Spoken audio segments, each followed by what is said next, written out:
ಹಂಪಿಯಲ್ಲಿ ಚಿನ್ಮೂಲಾದ್ರಿ ಸಾಹಿತ್ಯ ವೇದಿಕೆಯಿಂದ ಪ್ರವಾಸಗೋಷ್ಠಿ. ಪ್ರಸಿದ್ಧ ಐತಿಹಾಸಿಕ ಸ್ಥಳ ಹಂಪಿಯಲ್ಲಿ ಚಿನ್ಮೂಲಾದ್ರಿ ಸಾಹಿತ್ಯ ವೇದಿಕೆಯಿಂದ ಪ್ರವಾಸಗೋಷ್ಠಿಯನ್ನ ಹಮ್ಮಿಕೊಳ್ಳಲಾಗಿತ್ತು. ಈ ಗೋಷ್ಠಿಯನ್ನು ಚಿನ್ಮೂಲಾದ್ರಿ ಸಾಹಿತ್ಯ ವೇದಿಕೆಯನ್ನು ಅಧ್ಯಕ್ಷರಾದ ಎಸ್.ಎಚ್.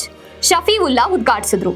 ಈ ಕಾರ್ಯಕ್ರಮ ಉದ್ಘಾಟಿಸಿ ಮಾತನಾಡಿದ ಅವರು, ಹಂಪಿ ವಿಶ್ವದ ಪ್ರಸಿದ್ಧ ಐತಿಹಾಸಿಕ ಹಾಗೂ ಪ್ರವಾಸಿ ತಾಣ.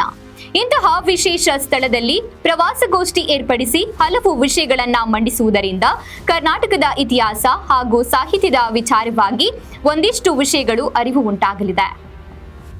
ಇಂತಹ ಕೆಲಸಗಳು ಶ್ಲಾಘನೀಯ. ಇಲ್ಲಿ ಪ್ರವಾಸ ಜೊತೆ ಗೋಷ್ಠಿಗಳನ್ನ ಮಾಡುವುದು ವಿರಳ. ಈ ಕಾರ್ಯಕ್ರಮದೊಂದಿಗೆ ಚಿನ್ಮೂಲಾದ್ರಿ ಸಾಹಿತ್ಯ ವೇದಿಕೆ ಇಂತಹ ಗೋಷ್ಠಿಗಳನ್ನ ವಿವಿಧ ಪ್ರವಾಸಿ ತಾಣಗಳ ಮುಂದುವರಿಸಿಕೊಂಡು ಹೋಗುವುದು ಅತ್ಯಂತ ಉತ್ತಮ ಎಂದರು. ವೇದಿಕೆಯ ಸಂಸ್ಥಾಪಕರಾದ ಶ್ರೀಮತಿ ದಯಾ ಪುತ್ತೂರ್ಕರ್ ಅವರು ಮಾತನಾಡಿ, ಯುವ ಸಾಹಿತಿಗಳು ಬೆಳೆಯಲು ಪ್ರವಾಸ ಮತ್ತು ಗೋಷ್ಠಿಗಳು ಅತ್ಯಗತ್ಯ. ದೇಶ ಸುತ್ತಿ ನೋಡು, ಕೋಶ ಓದಿ ನೋಡು ಎಂಬಂತೆ ಯುವ ಸಾಹಿತಿಗಳು ಬೆಳೆಯಲು ಪುಸ್ತಕ ಓದುವುದರ ಜೊತೆಗೆ ದೇಶ ಸುತ್ತಬೇಕು ಎಂದು ಕಿವಿಮಾತು ಹೇಳಿದರು. ಮುಖ್ಯ ಅತಿಥಿಗಳಾದ ಶಿವರುದ್ರಪ್ಪ ಹಾಗೂ ಜಯದೇವಮೂರ್ತಿ ಮಾತನಾಡಿದ್ರು. ತಿಪ್ಪಿರಮ್ಮ ಪ್ರಾಸ್ತಾವಿಕ ನುಡಿದ್ರು.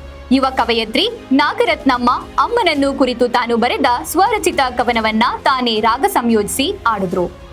ಉಪಾಧ್ಯಕ್ಷರಾದ ಶ್ರೀಮತಿ ಶೋಭಾ ಮಲ್ಲಿಕಾರ್ಜುನ್ ಅಧ್ಯಕ್ಷತೆ ವಹಿಸಿ ಮಾತನಾಡಿ, ಇಂತಹ ಪ್ರವಾಸಗೋಷ್ಠಿಗಳು ಶಾಲಾ ಪ್ರವಾಸದ ಜೊತೆಗೆ ಈ ರೀತಿಯ ಸಾಹಿತ್ಯದ ಗೋಷ್ಠಿಗಳನ್ನ ಎಲ್ಲ ಶಾಲಾ ಕಾಲೇಜುಗಳಲ್ಲಿ ಹಮ್ಮಿಕೊಳ್ಳುವುದರಿಂದ ಮಕ್ಕಳಲ್ಲಿರುವ ಪ್ರತಿಭೆ, ಕಲೆ ಮತ್ತು ಕನ್ನಡ ಸಾಹಿತ್ಯದ ಬೆಳವಣಿಗೆಗೆ ಪೂರಕವಾಗುತ್ತದೆ ಎಂದು ತಿಳಿಸಿದರು. ತಿಪ್ಪಮ್ಮ ಸತೀಶ್ ಕುಮಾರ್ ಪ್ರಾರ್ಥಿಸಿದರು. ವಿನಾಯಕ ಸ್ವಾಗತಿಸಿದರು. ನಿರ್ಮಲಾ ಮಂಜುನಾಥ್ ನಿರೂಪಿಸಿದರು. ರಾಜೇಶ್ವರಿ, ಶ್ರೀಧರ್, ಗೋಪಾಲ್, ವೆಂಕಟೇಶ್ ಇದ್ದರು. ಎಲ್ಲರ ಸಹಕಾರದೊಂದಿಗೆ ಈ ಕಾರ್ಯಕ್ರಮವು ಅತ್ಯಂತ ಯಶಸ್ವಿಯಾಗಿ ನೆರವೇರಿತು.